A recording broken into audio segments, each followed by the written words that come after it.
అది ఓ ఆలయం కాదు కాదు, అది సాక్షాత్తు ఓ శక్తి పీఠం. అక్కడ విగ్రహం ఉండదట, విగ్రహారాధన జరగదట. జీవి జననానికి కారణమయ్యే జననాంగమే అక్కడ పూజనీయమట. అంతేకాదు, ఋతుస్రావమని 3 రోజులు మూసివేస్తారట ఆలయాన్ని. ఆశ్చర్యం, ఆసక్తి గొలిపే విశేషాలతో అనగనగా అంటూ మొదలు పెడదాం రండి.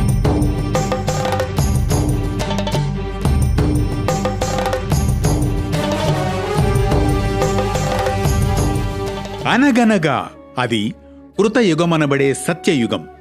4 యుగాలలో సత్యయుగమే మొదటిది. ఈ యుగంలో సత్యం, ధర్మం పరిపూర్ణంగా ఉన్న కాలం.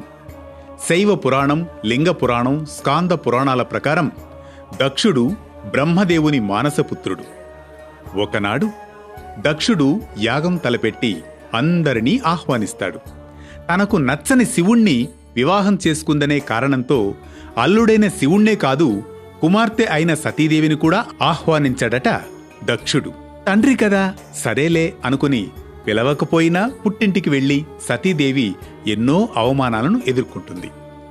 దక్షయజ్ఞం జరుగుతున్న సందర్భంలో ఆ అవమానాల్ని భరించలేక మనసులోనే ఎంతో భారాన్ని మోస్తుంది సతీదేవి. తన పతి కోసం తండ్రినే ఎదిరిస్తుంది. తన పతికి గౌరవం లేని చోట తనకు లేనట్లే అని ఎంత అవమానించాడు నా తండ్రి, ఇక భరించలేను ఈ భారాన్ని అంటూ ఎంతో కృంగిపోతుంది సతీదేవి.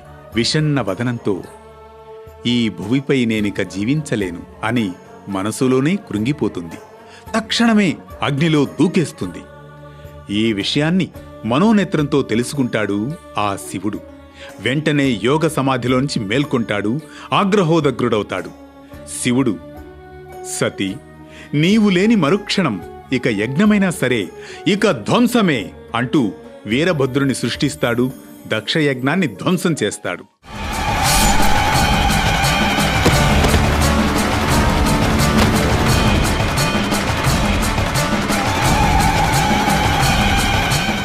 అనంతరం ఆ శివుడు శోకంతో తన సతీదేవి మృతదేహాన్ని భుజంపై వేసుకుని బీభత్సంగా తాండవం చేస్తూ ఉంటాడు.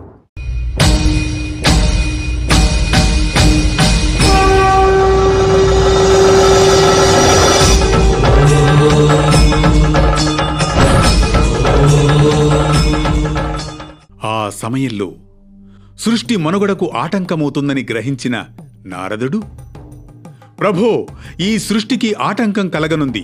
శివుడు సతీదేవి లేదన్న శోకంతో బీభత్స తాండవం చేస్తున్నాడు. సృష్టి విఘాతాన్ని మీరే ఎలాగైనా ఆపాలి అంటూ విన్నవిస్తాడు స్థితికారకుడైన ఆ విష్ణుదేవుడికి. అంతా ఆలకించిన విష్ణుమూర్తి సావధానంగా, నారదా, శివుని ప్రేమ అజరామరం, కాని బ్రహ్మాండ రక్షణ మా ఇద్దరి బాధ్యత. నేను దీనిని సవ్యంగా పరిష్కరిస్తాను అంటాడు నారదుడితో విష్ణుమూర్తి. అప్పుడు శ్రీ మహావిష్ణువు సతీదేవి మృతదేహాన్ని సుదర్శనంతో వెంటనే ఒక్కసారిగా ఖండిస్తాడు. అలా ఖండించినప్పుడు ఆ ముక్కలన్నీ చెల్లాచెదిరై వివిధ ప్రదేశాల్లో పడతాయి. అందులో అమ్మవారి ప్రధానమైన యోని భాగం గౌహతి వద్ద నీలాచలంపై పడుతుంది. మానవ సృష్టికి మూలకారణమైన స్థానం కాబట్టి ఈ ప్రదేశం అన్ని శక్తిపీఠాల్లోకెల్లా అత్యంత ప్రాముఖ్యతను సంతరించుకుంది.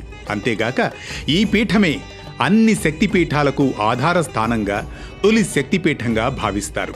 అలాగే ఈ శక్తిపీఠాన్ని మహాయోగస్థలమని పిలుస్తారు. నీలాచలంపై దేవి యోని భాగం పడి ఈ పర్వతం నీలంగా మారిందంటారు.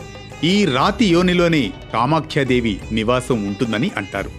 ఇక్కడకు వచ్చి ఈ పర్వతాన్ని ఒక్కసారి తాకితే చాలు అమరత్వం సిద్ధిస్తుందట.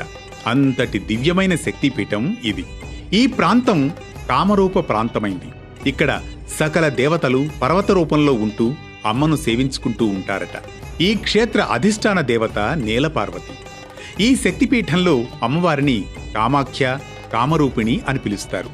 ఈ ఆలయంలో అమ్మవారికి సంబంధించి ఎలాంటి విగ్రహారాధన జరగదు. ఇక్కడ ప్రతి జీవి పుట్టుకకు కారణమైన జననాంగాన్ని పూజిస్తారు. ఈ ఆలయంలోని ఒక రాతిలో కామాఖ్యాదేవి నివాసం ఉంటుందని భక్తుల విశ్వాసం. ఇక్కడ సాధారణంగా స్త్రీలకు జరిగినట్లే కామాఖ్యాదేవికి కూడా ప్రతి ఆషాఢమాసంలో 3 రోజులు ఋతుస్రావం జరుగుతుందట. ఇదే ఈ ఆలయంలోని ప్రత్యేకత. ఆషాఢమాసంలో మృగశిర నక్షత్రం 3వ పాదంతో మొదలుపెట్టి ఆరుద్ర నక్షత్రంలో మొదటి పాదం వరకు అమ్మవారికి ఋతుస్రావం జరుగుతుంది. ఈ రోజుల్లో యోని శిల నుంచి ఎర్రని స్రావం వెలువడుతుంది. ఈ 3 రోజులు ఆలయాన్ని మూసి ఉంచుతారు. 4వ రోజు అంబుబాచి మేళా అనే పేరుతో పెద్ద ఉత్సవం నిర్వహిస్తారు. ఈ సందర్భంగా గుడి తలుపులు తెరుస్తారు. అయితే ఈ 3 రోజులకు ముందే భక్తులు అమ్మవారి శిలపై ఉంచడానికి వస్త్రాలను సమర్పిస్తారు. 4వ రోజు గుడి తలుపులు తెరిచిన తర్వాత అర్చకులు ఆ వస్త్రాలను పార్వతీ కుండంలో ఉతికి ఆరబెట్టి వాటిని విక్రయిస్తారు. ఆ వస్త్రాలు కొనుగోలు చేసేందుకు భక్తులు పోటీ పడతారు. ఎందుకంటే ఈ వస్త్రాలు దగ్గర ఉంటే ఋతుస్రావం బాధలు, సంతానం సంబంధిత దోషాలేవీ అంటవని ఒక నమ్మకం. దేవి భాగవతంలో కూడా ఈ ప్రత్యేక రోజుల గురించి ప్రస్తావించడం జరిగి ఉంది. ఈ ఆలయంలో శాకాహారం, మాంసాహారంతో చేసిన 2 రకాల నైవేద్యాలు ఉంటాయట. ఇక్కడ కామాఖ్యాదేవితో పాటు అమ్మవారు ప్రధానంగా 3 రూపాల్లో దర్శనమిస్తుంది. అరాచకవాదుల్ని అంతం చేసేందుకు త్రిపుర భైరవిగా, ఆనందంగా ఉన్నప్పుడు సింహవాహినిగా, పరమేశ్వరునిపై అనురాగంతో ఉన్నప్పుడు త్రిపుర సుందరిగా దర్శనమిస్తుంది. ఇక్కడ పరమేశ్వరుడు ఉమానంద భైరవుడిగా కొలువయ్యాడు.